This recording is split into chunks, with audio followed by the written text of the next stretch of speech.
Hello, good morning. Actually ഇന്നൊരു get ready with me ആണ് ഉദ്ദേശിച്ചത്. പക്ഷേ ഓൾമോസ്റ്റ് എല്ലാം റെഡി ആയി കഴിഞ്ഞപ്പോഴാണ് വീഡിയോ എടുക്കുന്ന കാര്യം ഓർത്തത്. ഇനി വേറെ ഒന്നും ചെയ്യാനില്ല. പൊട്ടുതൊട, ഇയറിങ്സ് ഇറങ്ങാം, ബാക്കിയെല്ലാം കഴിഞ്ഞു. പൊട്ടിൻ്റെ കാര്യം പറഞ്ഞപ്പോഴാണ് വേറെ നാഷണാലിറ്റീസൊക്കെ എന്നോട് ചോദിച്ചിട്ടുണ്ട്, എന്താണ് ഈ പൊട്ട് തൊടുന്നതുകൊണ്ട് നിങ്ങൾ ഉദ്ദേശിക്കുന്നത്, എന്തിനാണ് ഇത് തൊടുന്നതെന്നൊക്കെ ഉള്ളത്. ആക്ച്വലി ഞാനും അപ്പോഴാണ് ആലോചിക്കുന്നത് എന്തിനാണ് സത്യം പറഞ്ഞാൽ ഈ പൊട്ട് തൊടുന്നതെന്നുള്ളത്. അപ്പോൾ കൂടുതലും ഈ പൊട്ട് തൊട്ട് കാണുന്നത് ഈ സൗത്ത് ഏഷ്യൻ വിമൻസാണ്. സ്പിരിച്വൽ ലെൻസിലൂടെ കാണുകയാണെങ്കിൽ ഐബ്രോസിൻ്റെ ഇടയിലുള്ള ഈ ഒരു ഭാഗം തേർഡ് ഐനെയാണ് റെപ്രസെൻ്റ് ചെയ്യുന്നത്. ഈ യോഗ മെഡിറ്റേഷനൊക്കെ ചെയ്യുന്നവർക്ക് ബോഡി ചക്രാസിനെ കുറിച്ച് അറിയാൻ പറ്റും.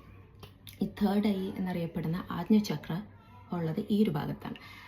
അപ്പോൾ ഈ ആജ്ഞചക്ര നമ്മൾ ഈ പൊട്ട് തൊടുന്ന വഴി ഈ ഏരിയയിലുള്ള നെർവ്സ് എല്ലാം സ്റ്റിമുലേറ്റായി ഈ ആജ്ഞചക്ര ആക്ടിവേറ്റ് ആയ ഹെൽപ്പ് ആവുമെന്ന് പറയുന്നത് കേട്ടോ.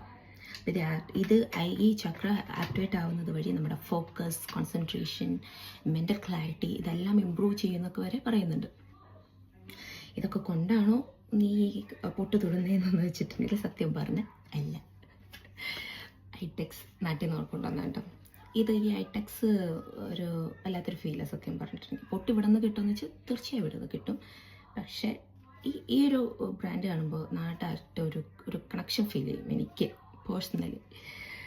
ഓക്കെ, അപ്പോൾ ഇതൊക്കെ കൊണ്ടാണോ ഈ ഒരു പുറകിൽ ഇങ്ങനെ കുറേ കാര്യങ്ങൾ കൊണ്ടാണോ നീ പൊട്ട് തൊടുന്നതെന്ന് വെച്ചാൽ സത്യം പറഞ്ഞാൽ ഭൂരിഭാഗം പെണ്ണുങ്ങളും അല്ല. ഇതൊന്നും അറിഞ്ഞിട്ടൊന്നല്ല, അവരൊരു ഭംഗിക്ക് വേണ്ടിയിട്ടാണ്, ഞാനൊരു ഭംഗിക്ക് വേണ്ടിയിട്ടാണ് ഇടുന്നത്. As a statement of personal style.